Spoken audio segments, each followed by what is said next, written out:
చెప్పుకోవచ్చు. ఓకే, అర్థం. చతుర్భుజం, శుక్లాంబరధరం విష్ణుం శశివర్ణం చతుర్భుజం ప్రసన్నవదనం ధ్యాయే.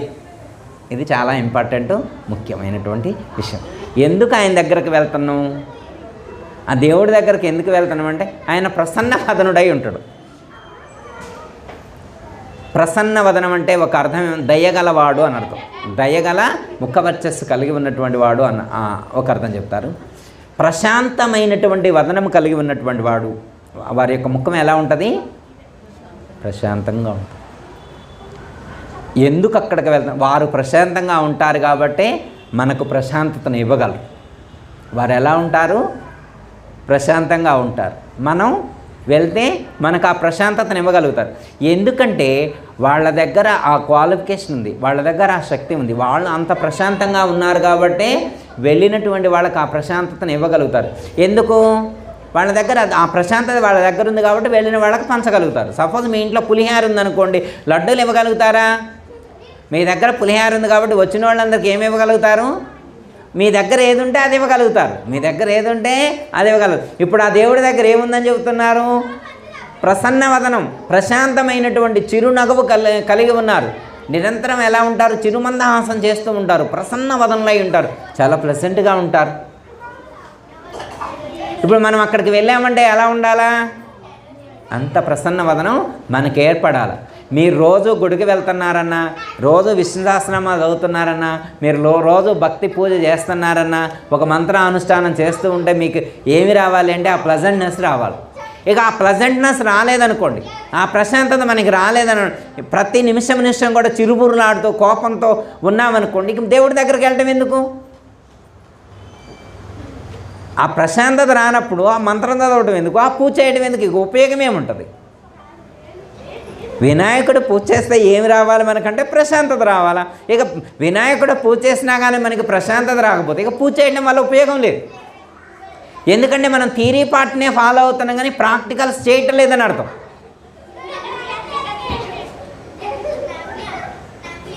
మీరు వెళ్తూ ఉన్నారని మీకు కొంతమంది చుట్టాలు చెబుతూ ఉంటారనమాట.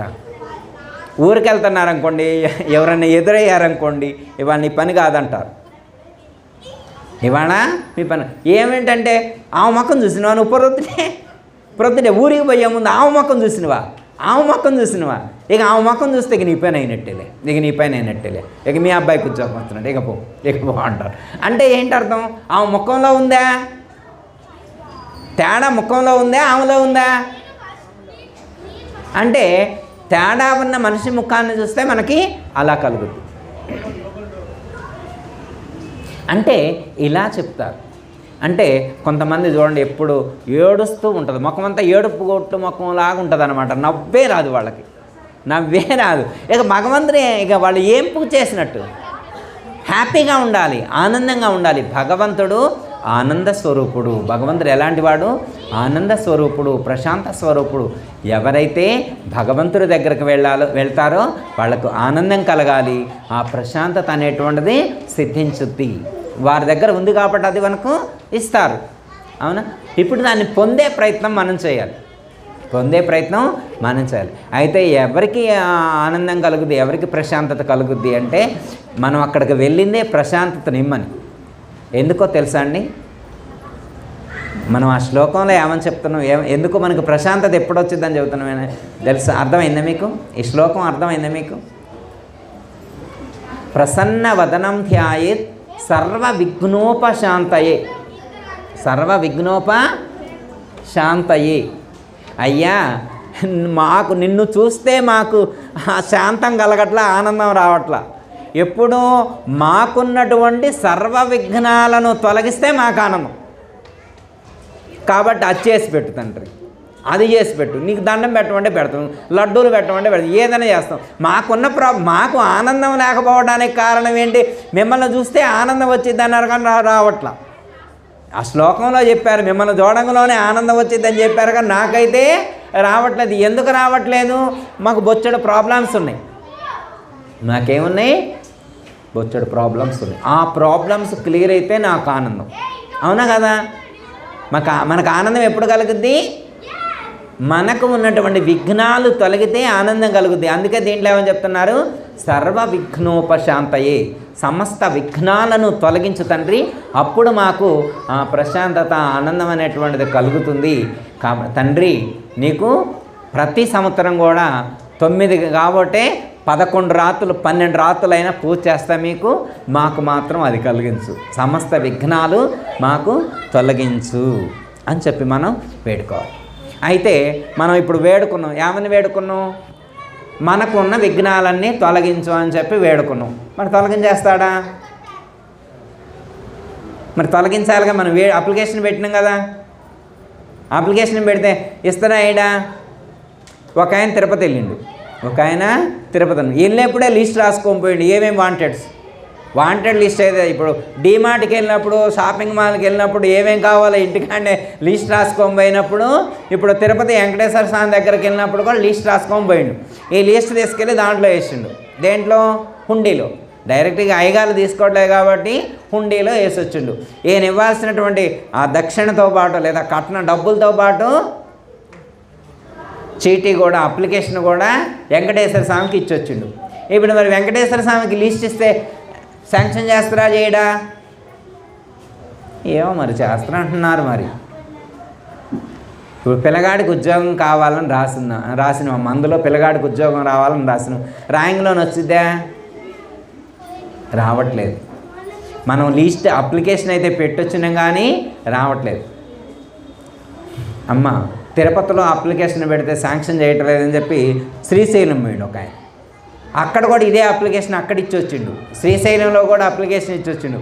శ్రీశైలంలో కూడా శాంక్షన్ కాలేదేమో షిరిడీ పోయిండు. ఎవరో చెప్పారు, పాత దేవుళ్ళనే పట్టుకున్నావు, ఇంకా లేటెస్ట్ దేవుడు షిరిడీ వెళ్ళు, అక్కడ ఓకే అన్న. ఇప్పుడు షిరిడీ వెళ్ళి షిరిడీలో అప్లికేషన్ ఇచ్చొచ్చుడు. ఇప్పుడు షిరిడీలో మరి వెంకటేశ్వర స్వామి చేయలేని పని, పరమేశ్వరుడు శ్రీశైలం మల్లికార్జున స్వామి చేయలేనటువంటి పని మరి షిరిడి సాయిబాబా వారు చేస్తారు. ఆ మాత్రం నాలెడ్జ్ ఆయనకు లేదా అమ్మ? సపోజ్ ఒక ఆయన 10th ఫెయిల్ అయ్యిండు, వాళ్ళ ఊర్లో ఇంటర్లో చేర్చుకోమంటే చేర్చుకోవటం లేదు. వాళ్ళ ఊర్లో ఇంటర్లో చేర్చుకోమంటే చేర్చుకోవటం లేదు. వాళ్ళ ఊర్లో ఇంటర్లో చేర్చుకోవట్లేదు, ఎందుకంటే ఫెయిల్ అయ్యిండు. 10th ఫెయిల్ అయ్యిండు కాబట్టి ఇంటర్లో చేర్చుకోవటం లేదని చెప్పి ఇప్పుడు హైదరాబాద్ తీసుకొచ్చిండు. హైదరాబాద్ తీసుకొచ్చి కేపీహెచ్బిలో ఉన్నటువంటి ఒక కాలేజీలోకి వెళ్ళి మా అబ్బాయికి సీట్ ఇవ్వండి, మా అబ్బాయిని చేర్చుకోండి అన్నాడు. చేర్చుకోండి అంటే ఇప్పుడు వాళ్ళ అబ్బాయిని అక్కడ కేపీహెచ్బిలో చేర్చుకుంటారా? చేర్చుకోరు. ఎందుకని చేర్చుకోరు? ఇప్పుడు మన ఊళ్ళో ఫెయిల్ అయ్యిండు, మన ఊళ్ళో ఫెయిల్ అయితే 10th ఫెయిల్ అయ్యింది అని ఇంటర్లో చేర్చుకోలేదు. మన ఊళ్ళో చేర్చుకోవటం లేదని చెప్పి ఇప్పుడు ఎక్కడికి వచ్చారు? హైదరాబాద్ కేపీహెచ్బి వచ్చారనమాట. కేపీహెచ్బి వాళ్ళు అంత పిచ్చోళ్ళ? ఇప్పుడు మన ఊళ్ళో సీట్ ఇవ్వకపోతే ఇక్కడ ఇస్తారా? అట్లా ఇవ్వరు కదా. ఎందుకు ఇవ్వరు? అక్కడ ఫెయిల్ అయినోడు ఇక్కడ కూడా ఫెయిల్ అయినట్లే కౌంట్లో వస్తారు, అంతే కదా. అలాగే ఒక దేవుడు శాంక్షన్ చేయిందని ఇంకో దేవుడు ఎలా శాంక్షన్ చేస్తారు? వెంకటేశ్వర స్వామి యాక్సెప్ట్ చేయలేదని నువ్వు శ్రీశైలం వెళ్తే మాత్రం, కాశీ వెళ్తే మాత్రం, రామేశ్వరం వెళ్తే మాత్రం, షిరిడి వెళ్తే మాత్రం ఈ దేవుళ్ళు ఏమన్నా తెలివి తక్కువ? మనకి ఎంత అర్హత ఉంది లోపల వాళ్ళకి తెలీదా? మనకి ఏమి ఇవ్వాలా వద్దా అన్నది వాళ్ళకి తెలీదా? మనం అనుకుంటాం దేవుళ్ళు రకరకాలుగా ఉంటారని. వెంకటేశ్వర స్వామి వేరే, శివుడు వేరే, అమ్మవారు వేరే అని మనం అనుకుంటాం. కానీ ఇంతమంది దేవుళ్ళు ఉన్నారా? దైవం ఒక్కడే. మన కోసం, మన యొక్క ఇష్టం కోసం ఇలా అనేకమైనటువంటి నామాలతో, అనేకమైనటువంటి రూపాలతో ఆరాధించుకుంటున్నాం. కానీ దేవుడు ఇన్ని రూపాలుగా లేడు, ఇన్ని రకాలుగా లేడు. కాకపోతే ఏంటంటే ఒక్కటే, భగవద్గీతలో పరమాత్మ ఒక మాట చెప్తారు, నువ్వు ఏ రూపంతో ఆరాధిస్తే నేను ఆ రూపంతో వచ్చి నిన్ను అనుగ్రహిస్తా అన్నారు. ఏ రూపంతో ఆరాధిస్తే ఆ రూపంతో వచ్చి నేను అనుగ్రహిస్తా అన్నారు. ఇక మన ఇష్టం. ఇక అందుకే మనం రకరకాల దేవతలను ఆరాధిస్తున్నాం. మనం ఏ రూపంతో ఆరాధించినా కానీ వారు వచ్చి మాత్రం ఖచ్చితంగా అనుగ్రహించి తీరుతారు. మన ఇష్టం ఏ రూపంతో ఆరాధించాలనేటువంటి మీ ఇష్టం. చిన్న ఎగ్జాంపుల్ ఒకటి చెప్తా.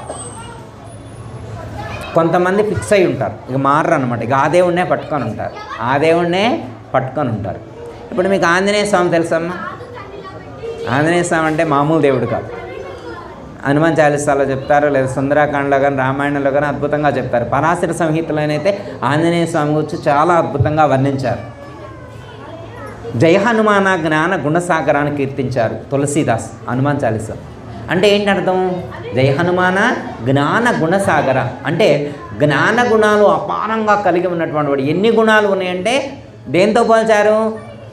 జ్ఞాన గుణ సాగర. సాగర అంటే ఏంటి? సముద్రం. అంటే సముద్రంలో ఎన్ని నీళ్ళు ఉన్నాయో ఆంజనేయ స్వామిలో అన్ని సుగుణాలు ఉన్నాయి. అవునా కదా? ఎంత గొప్పగా కీర్తించారు. జయ హనుమాన జ్ఞాన గుణసాగర అని కీర్తించారు. మరి అన్ని సుగుణాలు ఉన్నటువంటి ఆంజనేయ స్వామి ద్వాపర యుగంలో ఒకసారి శ్రీకృష్ణ పరమాత్మ దగ్గరకు వస్తూ ఉంటాడనమాట. అప్పటికే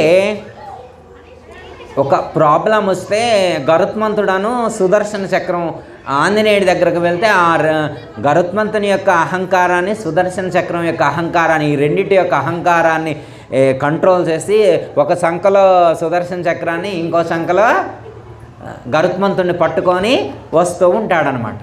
వస్తూ ఉంటే ద్వాపర యుగం సమయంలో అనమాట.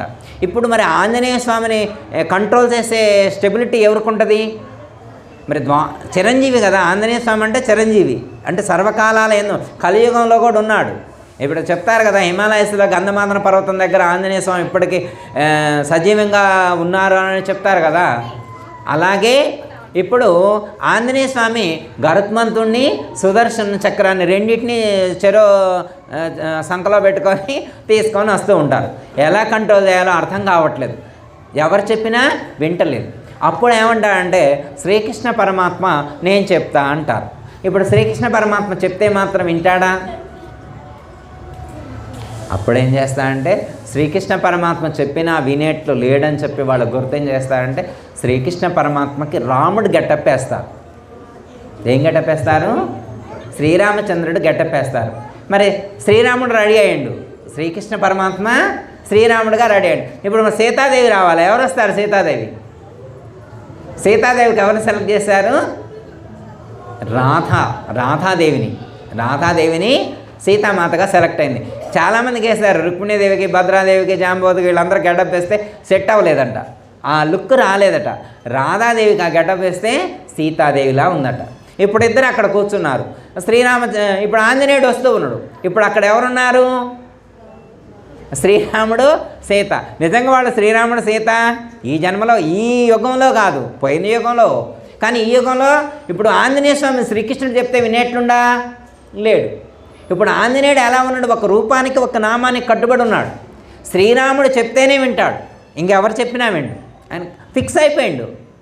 ఇక మార్పు రాదు. ఆంజనేయ స్వామి ఇందాకే చెప్పుకున్నాం కదా, జ్ఞాన గుణసాగరుడు, నవవ్యాకరణ కోవిదుడు. మరి అలాంటి పాండిత్య ప్రకర్షణాలు కలిగి ఉన్నటువంటి మహా భక్తుడు, జ్ఞాని అయినటువంటి ఆంజనేయ స్వామి కథలు వస్తూ ఉంటే శ్రీరాముడు కనిపించాడు, అంటే కృష్ణుడు కనిపించాడు. కృష్ణుడు కనిపించగానే స్వామి శరణు శరణు అని చెప్పి వెంటనే పాదాక్రాంతుడే అక్కడ కూర్చున్నాడు. కూర్చొని రామ్ రామ్ శ్రీరామ్ శ్రీరామ్ శ్రీరామ్ రామ్ అంటూ స్మరణ చేస్తూ కూర్చున్నాడు. అప్పుడు చేతుల్లో వీళ్ళు ఉంటారు. ఎవరు? గరుత్మంతులను, సుదర్శన చక్రం. అయ్యేందుకయ్యా వాటిని వదిలేయి అంటాడు. వీళ్ళు కొంచెం నా ముందు ఎక్స్ట్రా చేశారంటాడు. పర్లేదులే వదిలేయి అంటాడు. వదిలే అంటే దేవుడు చెప్పాడు, మిగతా ఎవరు చెప్పినా వెండు. ఇప్పుడు దేవుడు చెప్పాడు కాబట్టి వాడిని వదిలేశాడు. చూడండి, అంతటి మహాభక్తుడైనటువంటి ఆంజనేయుడే రాముడిని తప్ప మరొక దైవాన్ని నేను కీర్తించినాను, మరొక దైవాన్ని, రాముడు తప్ప అన్య దేవతను నేను ఆరాధించను అన్నాడు. మరి మనం అంటే వేరే దేవుడిని ఆరాధిస్తే తప్పని కాదు, కాకపోతే ఇంతమంది దేవుళ్ళు లేరు, ఒక్కడే దేవుడు ఉన్నాడనే జ్ఞానం మనకు కలిగితే ప్రతి విగ్రహంలో కూడా మన ఇష్టదైవాన్ని దర్శించుకోవాలి. మనం ఒక చోట కనెక్ట్ అయి ఉంటాం కదా, మనం కనెక్ట్ అయి ఉన్నటువంటి దైవాన్ని ప్రతి సందర్భంలో, ప్రతి చోట కూడా ఆ దైవాన్ని మనం స్మరించుకునేటువంటి ప్రయత్నం చేయాలి. నిరంతరం మనకి ఆ రూపమే మన కళ్ళల్లో మెదలాలి, ఆ రూపమే మన అంతఃకరణలో, మన మనసులో ఆ రూపమే మెదలాలి. అప్పుడు మనం ఆ యొక్క స్వామికి భక్తులము అని అర్థం. అంతే కదా. ఇప్పుడు మీ దేవుడు ఎట్లుంటాడు అంటే, ఏమో అయ్యా మరి ఉంటాడేమో, మొన్న ఎర్రగా కనబడ్డాడు, నిన్న తెల్లగా కనబడ్డాడు, మరి ఎలా కనబడతారో ఏంటో అని అంటమా? మనం రోజు ఆరాధించే దేవుడు అంటే నేను పుట్టి ఒక 50 ఏళ్ల నుంచి ఒక దేవుడిని నేను కొలుస్తూ ఉంటే ఆ దేవుడికి హెయిర్ స్టైల్ ఎలా ఉంటుంది, బొట్టు ఎలా ఉంటుంది, ఎలాంటి కిరీటాన్ని ధరించి ఉంటాడు, ఎలాంటి చేతులు కలిగి ఉంటాడు, ఎలాంటి వస్త్రధారణ కలిగి ఉంటాడు, ఈ మాత్రం 50 సంవత్సరాల నుంచి గుర్తుండదమ్మా? మీ తల్లి ఎలా ఉంటుంది, మీ తండ్రి ఎలా ఉంటుందంటే కళ్ళు మూసుకుంటే మనకు తల్లిదండ్రి కనపడతారా, కనిపించరా? మరి తల్లిదండ్రి కనిపించారు, మరి ఇన్ని సంవత్సరాల నుంచి ఆరాధించేటువంటి ఆ దేవుడు మనకు కనిపించాలా వద్దా? అర్థమైందమ్మా? లోపల ఆ యొక్క రూపం ఫిక్స్ అవ్వాలి. మీకు లలితా సహస్రనామాలు చదివితే ఒక నామం ఉంటుంది, అంతర్ముఖ సమారాధ్య బహిర్ముఖ సుదుర్లభ. విన్నారమ్మా ఎప్పుడన్నా? అంతర్ముఖ సమారాధ్య బహిర్ముఖ సుదుర్లభ అంటే అంతరంగంలో ఆ యొక్క మూర్తిని మీరు దర్శించగలిగితే, లోపల మీరు ఆ రూపాన్ని దర్శించగలిగితే మీకేమవుతుంది? లోపల ఆ రూపాన్ని దర్శిస్తే ఏమవుతుంది? బయట కూడా మీకు అదే రూపం కనిపిస్తుంది. అవునా కదా? బయట ఒకటి, లోపల ఏ రూపాన్ని అయితే మనం నిలుపుకున్నామో బయట కూడా మనకు అదే రూపం కనిపిస్తుంది. ఇక అప్పుడు బయట ఆరాధించడం తేలికవుతుంది. అందుకని ఏం చేయాలా? ముందు మన యొక్క ఇష్టదైవాన్ని లోపల ప్రతిష్ఠితం చేసుకో. దీనికి ఏమైనా పెట్టుబడి ఉందమ్మా? దీనికి ఏమైనా కష్టపడాలా? పెద్ద గుడి కట్టాలంటే కష్టం. లోపల గుడి కట్టడానికి ఎంత గుడైనా కట్టదు. ఒక ఊహ ద్వారా ఒక దేవాలయాన్ని నిర్మించాలనుకోండి, నేను అనుకున్న దేవాలయం ఇంత పెద్దగా ఉంటుంది, ఇంత ఎత్తు ఉంటుంది, బంగారంతో నిర్మించుకోండి, వజ్ర వైఢూర్యాలు పొదగండి, అందులో ఉన్నటువంటి గొప్ప దేవుణ్ణి మీరు ప్రతిష్ఠించుకోండి, తేజోమూర్తిని ప్రతిష్ఠించుకోండి. ఎవరొద్దన్నారు? బయటే కట్టాలని లేదుగా, మనసులో నిర్మించుకోకూడదా? అంతఃకరణలో కూడా మన ఇష్టదైవాన్ని ప్రతిష్ఠించుకొని ఒక దేవాలయాన్ని నిర్మించుకొని ఆ దైవాన్ని మనం ప్రతిష్ఠించుకుంటే, అంతర్ముఖంలో ప్రతిష్ఠించుకుంటే బయట దర్శించటం తేలిక. మీకు శ్రీరామదాస్ సినిమా చూసారమ్మా? చూసారా? అందులో ఒక పాట ఉంటుంది, అంతా రామమయం ఈ జగమంతా రామమయం, అంతా రామమయం ఈ జగమంతా రామమయం అంటే ఏంటర్థం? ఈ జగత్తు మొత్తం కూడా శ్రీరాముని యొక్క స్వరూపమే అని చెప్పాడు. మరి మనమందరం ఉన్నమా లేమా? మనమందరం ఈ జగత్తులో ఉన్నమా లేమా? ఇప్పుడు శ్రీరామదాస్ మనందరం కూడా శ్రీరాముని స్వరూపమే అని ఆయన చెప్తున్నారు. మరి అవుతామా? అంతా రామమయం ఈ జగమంతా రామమయం అంటే ఆయన ఉద్దేశంలో ఈ ఫ్యాను రాముడేనట, ఈ క్లాత్ రాముడేనట, ఈ మండపం రాముడేనట, ఈ కుర్చీ రాముడేనట, ఈ కవర్ కూడా రాముడేనట, ఆ కుర్చీలు రాముడేనట, ఆ సంచి రాముడేనట, మనమందరం రాముడి స్వరూపాలట. ఎవరు చెప్పారు? శ్రీరామదాస్ చెప్పారు. అంతా రామమయం ఈ జగమంతా ఈ జగత్తు మొత్తం రాముడే అని చెప్తే మనం కూడా ఉన్నామా లేదా అందులో? అంటే ఆయన ఎందుకు చెప్పుంటారు అలా? శ్రీరామదాస్ అలా ఎందుకు చెప్పుంటారు అంటే ఆయన లోపల రాముడిని పెట్టుకున్నాడు కాబట్టి బయట మొత్తం రాముడే కనిపిస్తున్నారు. లోపల ఎవరిని పెట్టుకున్నాడు? రాముడిని పెట్టుకున్నాడు. బయట ఎవరు కనిపిస్తున్నారు? రాముడే కనిపిస్తున్నారు. ఎలా అంటే ఇప్పుడు సపోజ్ ఒక చిన్న ఎగ్జాంపుల్ ఒకటి చెప్పి కంక్లూడ్ చేస్తామా. ఒక రాజుగారికి హెల్త్ ఇష్యూ వచ్చింది, కొంచెం సైకలాజికల్ ప్రాబ్లం వచ్చింది, ఆరోగ్యపరంగా కొంచెం డిఫరెన్స్ వచ్చింది. ఊళ్ళోకి ఒక గురువుగారు వచ్చామని చెప్పారంటే ఈయన గారికి మొత్తం బ్లూ కలర్, ఎప్పుడు బ్లూ కలరే చూస్తూ ఉండాలి, అలా బ్లూ కలర్ కనుక ఒక 40 రోజులు చూస్తే ఆయనకున్నటువంటి ప్రాబ్లం మొత్తం క్లియర్ అయిందని చెప్పారు. రాజుగారికి బ్లూ కలర్ చూస్తే 40 రోజులు ఆయనకున్నటువంటి ప్రాబ్లం క్లియర్ అవుద్ది అన్నారు. ఇప్పుడు వాళ్ళు అనుకున్నారు రాజుగారికి బ్లూ కలర్ కనిపించాలంటే ఇప్పుడు రాజ్యం మొత్తం పెయింటింగ్ వేపియాలి, కుర్చీలు మార్పియాలా, వాటికి ఉన్నటువంటి ఇవన్నీ మొత్తం మార్పియాలి, క్లాతులు మార్పియాలా, మొత్తం మార్పియాలి. రాజ్యంలో ఉన్నటువంటి వాళ్ళందరూ ఎలాంటి డ్రెస్ వేసుకోవాలా? బ్లూ కలర్ డ్రెస్ వేసుకోవాలి. కోటలన్నిటికీ రాజ్యం మొత్తానికి ఇప్పుడు రాజుగారు బయటికి వెళ్ళాడు అనుకోమ్మా, ఆ ఎదురొచ్చే వాళ్ళందరూ ఏ డ్రెస్ వేసుకొని ఉండాలా? బ్లూ కలరే. రాజ్యంలో ఉన్నటువంటి భవనాలే కాదు ప్రజలందరూ కూడా బ్లూ కలర్ డ్రెస్సే వేసుకోవాలి, ladies and gents, childrens with. ఇప్పుడు ఎంత ఖర్చు అయింది? చాలా ఖర్చు కదా. అయితే ఒక ఆయన తెలివిగా ఏం చేసిందంటే ఇంత ఖర్చు లేకుండా నేను 1000 రూపాయలతో ఒక ఉపాయం చెప్తా అన్నారు. ఎలా సాధ్యం? వీళ్ళు బడ్జెట్, మంత్రి గారు బడ్జెట్ ఎంత వేసిండు, 10 కోట్లు ఎస్టిమేషన్ వేసిండు బ్లూ కలర్కి. కానీ ఒకడు వచ్చి నేను 10 కోట్ల బడ్జెట్ అవసరం లేదు, 1000 రూపాయలతో నేను ప్రాబ్లం క్లియర్ చేస్తాను. ఏం చేశాడు అంటే 1000 రూపాయలు పెట్టి బ్లూ కలర్ కళ్ళజోడు తీసుకొచ్చి పెట్టాడు రాజుగారికి. ఇప్పుడు ఏం చేశాడు, బ్లూ కలర్ కళ్ళజోడు పెట్టాడు. ఇప్పుడు డ్రెస్ మారిందా, కోటలు మారినాయా, ప్రజలు మారారు? ఏం మారలేదు, అన్నీ ఆస్టీస్గా ఉన్నాయి. కానీ ఏం మారింది, ఆయనకొక్కడికి ఆయన దృష్టి ఒక్కడే మారింది. ఇప్పుడు ఆయన ఏ కళ్ళజోడు పెట్టుకున్నాడు, రాజుగారు బ్లూ కలర్ కళ్ళజోడు పెట్టుకున్నాడు. శ్రీరామదాస్ ఏ కళ్ళజోడు పెట్టుకున్నాడు, శ్రీరాముడు అనే కళ్ళజోడు పెట్టుకున్నాడు. మనమేం పెట్టుకోవాలి, మన ఇష్టదైవానికి సంబంధించిన కళ్ళజోడు మనం పెట్టుకోవాలి. కృష్ణుడు ఇష్టం అనుకోండి, మనమేమనాలా, అంతా కృష్ణమయం, ఈ జగమంతా కృష్ణమయం అనాలి. మనకు అమ్మవారి ఇష్టం అనుకోండి, అంతా దుర్గమయం, ఈ జగమంతా దుర్గమయం అనాలి. మనం ఏ కళ్ళజోడు పెట్టుకోవాలా, మన ఇష్టదైవం. దుర్గాదేవి అయితే దుర్గాదేవి కళ్ళజోడు, కృష్ణుడు అంటే కృష్ణుడు, వెంకటేశ్వర స్వామి అంటే వెంకటేశ్వర స్వామి, శివుడు అంటే శివుడు. ఆ కళ్ళజోడు పెట్టుకుంటే లోకమంతా అట్లా కనబడుతుంది. అంతర్ముఖ సమారాధ్య, అంతరంగంలో ఇలా నువ్వు ఆరాధించితే, ఒక రూపాన్ని నువ్వు ఆరాధించితే బహిర్ముఖంగా కూడా అందరూ ఆ రూపంగానే కనిపిస్తారు. లోపల నువ్వు ఎలా దర్శిస్తే బయట మొత్తం నీకు అలాగే దర్శింపబడతారు. ఈ జ్ఞానం నీకు కలిగి ఉండాలి. లోపల నువ్వు దర్శిస్తే బయట మొత్తం ఆ రూపాన్ని దర్శించవచ్చు. ఇదే ఇందులో శుక్లాం వరదరం విష్ణు అంటే, విష్ణు అంటే సర్వత్రా వ్యాపించి ఉన్నాడు అనేటువంటి జ్ఞానం మనకి అప్పుడు దృఢమవుతుంది. ఓకే, అర్థమైంది కదండి. శుక్లాం వరదరం అంటే తెల్లని వస్త్రాన్ని ధరించినటువంటి వాడు. విష్ణు అంటే సర్వత్రా వ్యాపించి ఉన్నటువంటి వాడు.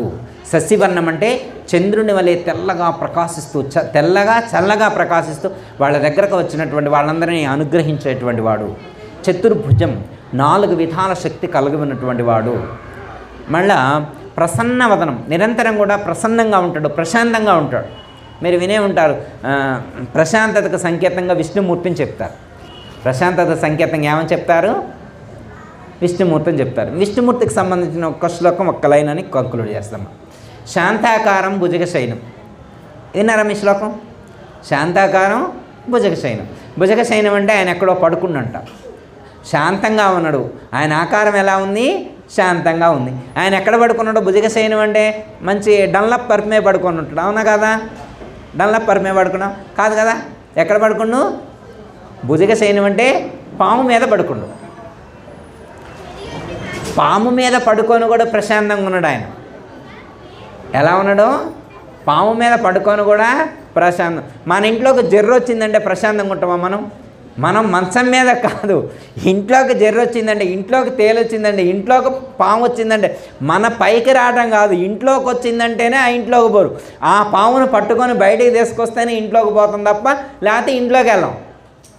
మనకి ఎట్లా ఉంది భయం, మనకు ఆ ప్రశాంతత ఉందా? పాము ఇట్లా ఉంటే మనకి ప్రశాంతత ఉంటుందా? ఇంట్లోకి ఎలా హ్యాపీగా ఉండగల, నైట్ ప్రశాంతంగా పడుకోగలుగుతావా? పడుకోలే. కానీ భగవంతుడు పాము మీద పడుకొని కూడా ప్రశాంతంగా ఉన్నాడు. అర్థమైందమ్మా? మరి అంత ప్రశాంతత మనకు వస్తుందా? మనకైతే రాదని నేను అనుకుంటున్నా.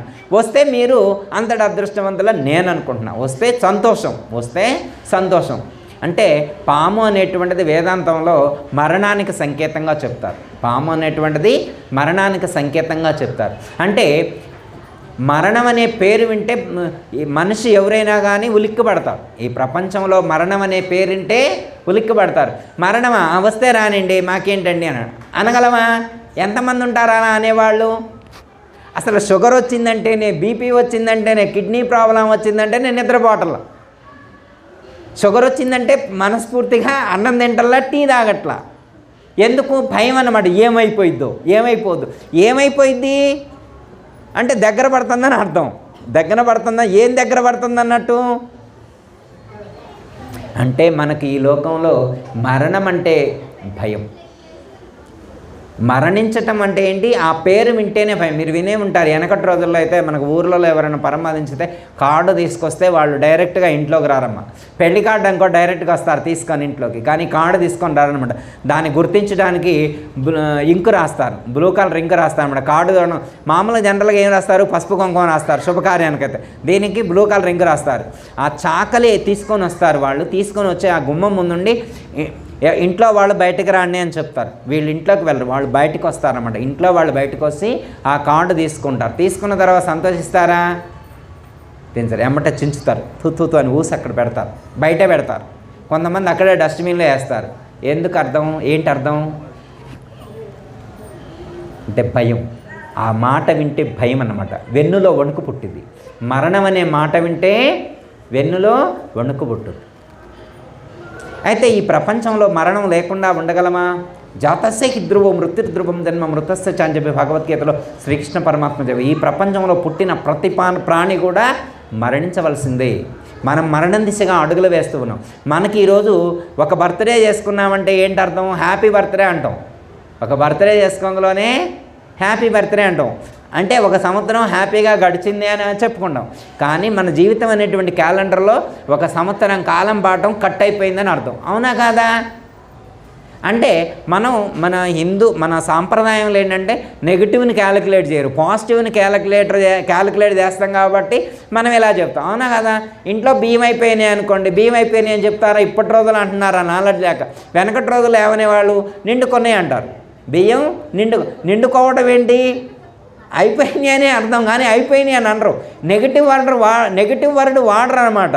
అవునా కదా? లెక్కేసేప్పుడు 6 తర్వాత ఏమంటాం? 7 అనాల. వాళ్ళు వెనకటి వాళ్ళు 7 అనరు అనమాట. 6 అంటారు. 6 తర్వాత 8. 7 అనేటువంటిది ఏడుపుకు సంకేతం. నెగిటివ్ వర్డ్ వాడరు. నెగిటివ్ అనేటువంటిది యాక్సెప్ట్ చేయరు అనమాట. పాజిటివ్గానే ఉంటారు. మరణం అంటే కూడా చాలామంది పాజిటివ్గానే ఉంటారు. ఆ జ్ఞానం లేనటువంటి వాళ్ళు అలా ఫీల్ అవుతారు. ఇప్పుడు మనం ఎప్పుడు ఆలోచించరా?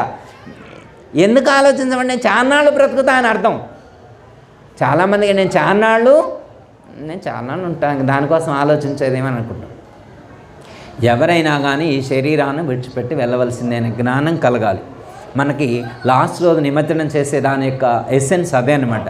నిమజ్జనం చేయటంలో ఉండేటువంటి సారాంశం ఏంటంటే, వినాయకుడిని నిమజ్జనం ఎలా చేస్తామో ఈ శరీరాన్ని కూడా అలాగే నిమజ్జనం చేస్తాం. ఏదో ఒక రోజు మనం చెయ్యం, మన తర్వాత ఉన్నటువంటి వాళ్ళు నిమజ్జనం చేస్తారు. వినాయకుడిని 9 రోజులు పూజ చేస్తాం కదా. పూజ ఎంత భక్తితో పూజ చేసినాం, ఇంత భక్తితో ఇంత ప్రేమగా పూజ చేసినటువంటి దేవుణ్ణి నీళ్ళల్లో విడిచేస్తున్నాం. అలాగే ఎంత ప్రేమగా పెంచిన ఈ శరీరాన్ని ఉప్పు తక్కువైతే పెట్టామా, కారం తక్కువైతే పెట్టామా, రుచిగా లేకపోతే పెట్టామా, ఉడకని ఫుడ్ పెట్టామా, ఎంత కాస్ట్లీ మెయింటైన్ చేసినాం, ఎంత లగ్జరీ మెయింటైన్ చేసినాం, ఎంత కాస్ట్లీ చెప్పులు, ఎంత కాస్ట్లీ డ్రెస్సులు, ఎంత ఇన్వెస్ట్మెంట్ పెట్టాము ఈ బాడీ మీద. నెయిల్ పెయింట్ మామూలు వాడినామా? అసలు రైస్ ఏమన్నా మామూలు క్వాలిటీ వాడినామా? రేషన్ బియ్యం ఏమైనా వాడే పరిస్థితిలో ఉన్నామా? ఇంత క్వాలిటీగా మెయింటైన్ చేసినటువంటి, ఇంత ప్రేమగా పెంచినటువంటి ఈ శరీరం కూడా నిమజ్జనం చేయవలసిందే అనే సంకేతం వినాయక నిమజ్జనం ద్వారా మనకి ఇవ్వటం అనేటువంటి జరిగింది. కాకపోతే ఏంటంటే, జ్ఞానం కలిగినటువంటి వాడు భయపడడు. చిన్న ఎగ్జాంపుల్ ఒకటి చెప్పి కంక్లూడ్ అమ్మ. లేట్ అయితే చేయొత్తండి, ఎవరైనా లేట్ అయితే చేయొత్తండి, కంక్లూడ్ చేయాలి. ఈ ఒక్క ఎగ్జాంపుల్తో కంక్లూడ్. అంటే మరణ భయాన్ని జయించాలి అనేటువంటి వేదాంతం యొక్క కాన్సెప్ట్. మీకు ఓం త్ర్యంబకం యజామహే సుగంధిం పుష్టివర్ధనం ఉర్వారుకం వంధనాత్ మృత్యోర్ముక్షీయమామృతాత్ ఎప్పుడైనా విన్నారమ్మా? ఈ మంత్రం వినలేదా? దీన్ని మృత్యుంజయ మహామంత్రం అంటారు.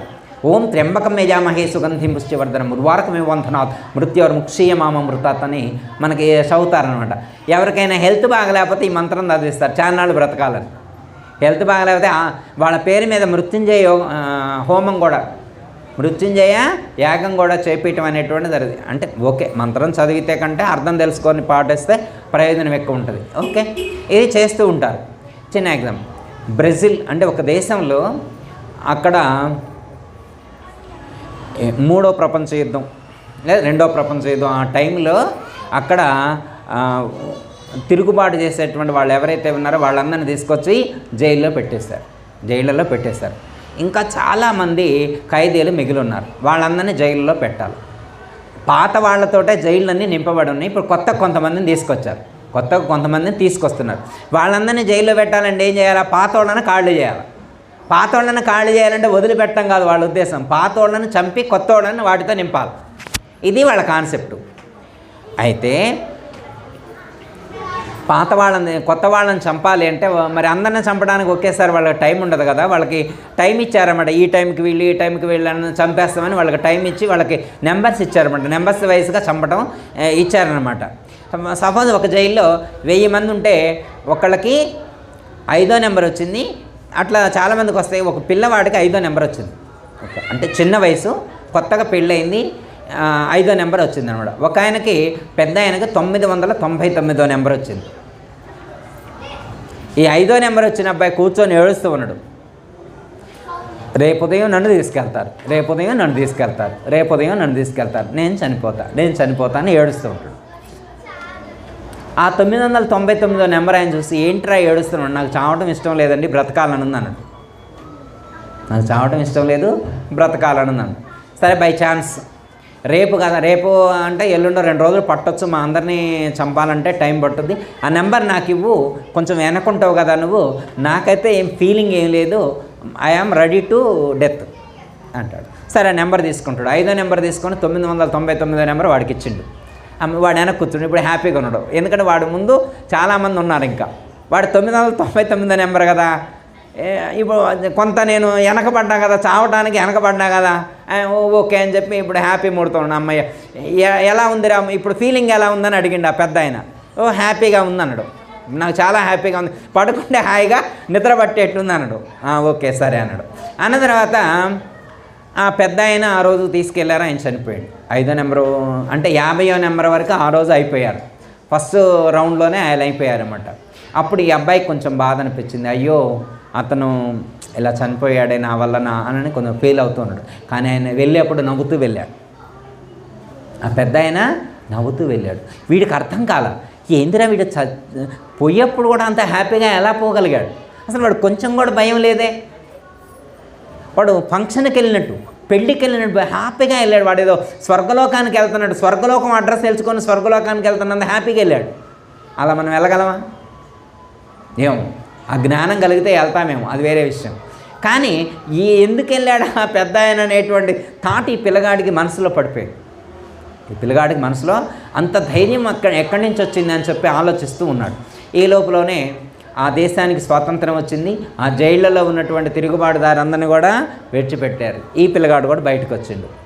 ఆ 999 నెంబరు క్యాండిడేట్ బయటకు వచ్చాడు. బయటకు వచ్చిన తర్వాత ఎలా అతను ధైర్యం, ఇదే వాడికి అన్నం తింటున్నా, కూర్చున్నా, పడుకున్నా, తాగుతున్నా, ఏది చేస్తున్నా కానీ అతను ఎలా హ్యాపీగా ఉండగలిగాడని చెప్పి ఆలోచిస్తూ ఉంటే ఒక స్వామీజీ కనిపిస్తే, నాయన స్వామి నాకు ఇలాంటి పరిస్థితి ఏర్పడింది, నాకు అర్థం కావట్లేదు, ఏం చేయాలంటే, ఓకే అదే కదా నీ సంశయం, అదే కదా నీకు అలాంటి జ్ఞానాన్ని కలిగిస్తా రా అని చెప్పి తీసుకెళ్ళి అతనికి కొన్ని రోజులు ట్రైనింగ్ ఇచ్చాడు.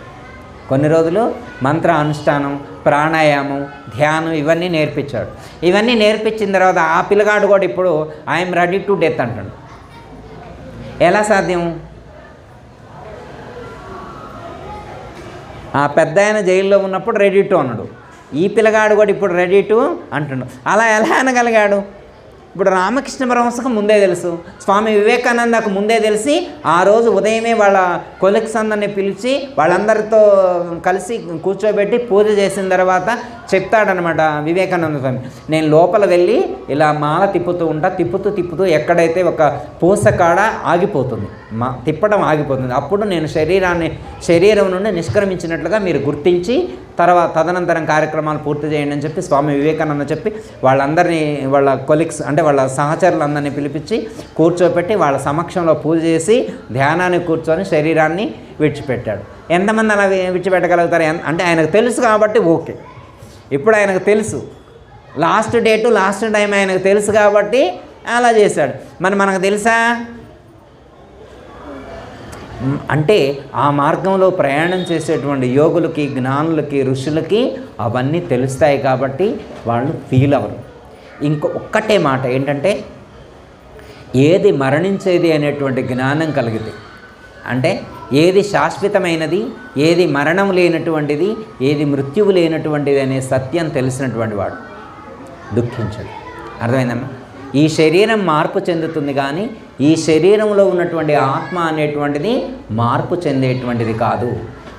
ఒక్కటే భగవద్గీతలో పరమాత్మ చెప్తారు, నా హన్యతే హన్యమానే శరీరే, నశించే శరీరంలోనే నాశరహితమైనటువంటి ఆత్మ నిండి ఉన్నది అనేటువంటి సత్యాన్ని తెలుసుకొని నశించే శరీరాన్ని విడిచిపెట్టి నాశరహితమైనటువంటి ఆత్మస్వరూపాన్ని తెలుసుకున్నటువంటి వాడికి దుఃఖము కానీ భయము కానీ మోహము కానీ ఉండవు అని చెప్పి సూచించడం అనేటువంటిది జరిగింది. కాబట్టి మనందరం కూడా ఆ యొక్క విఘ్న నాయకుణ్ణి గణపతిని ఆరాధించి గణపతి యొక్క అనుగ్రహాన్ని పొందేటువంటి ప్రయత్నం చేద్దాం. అంటే నిర్మలమైనటువంటి అంతఃకరణ, అపారమైనటువంటి భక్తి ప్రపత్తులు, నమ్మకం విశ్వాసం కలిగి ఉండి ఆ భగవంతుణ్ణి ఆరాధించి ఆ భగవంతుడి యొక్క అనుగ్రహాన్ని పొంది ఇహలోకంలోనూ పరలోకంలోనూ తదుపరి మోక్షాన్ని పొందేటువంటి ప్రయత్నం చేయాలని కోరుతూ ఆ యొక్క గణనాథుడికి అనంతకోటి నమస్కారాలు సమర్పిస్తూ సెలవు. జయ సద్గురు ప్రభు మహారాజుకు జై. అందరికీ జై గురు. మరిన్ని ఆధ్యాత్మిక రహస్యాల కోసం అచల బోధ, ఆత్మబోధ, భగవద్గీత, అలాగే పండుగల్లో దాగిన అర్థాలు, అంతరార్థాల కోసం మరియు యోగము, ధ్యానము మొదలైన అనేక ఆధ్యాత్మిక తెలుగు ప్రవచనాల కోసం క్రింద ఉన్నటువంటి రెడ్ కలర్ సబ్స్క్రైబ్ బటన్ను క్లిక్ చేయండి. అలాగే ప్రక్కనే ఉన్నటువంటి గంట సింబల్ను నొక్కండి. అలాగే ఈ వీడియో మీకు నచ్చినట్లయితే లైక్ చేయండి మరియు షేర్ చేయండి. జై గురు.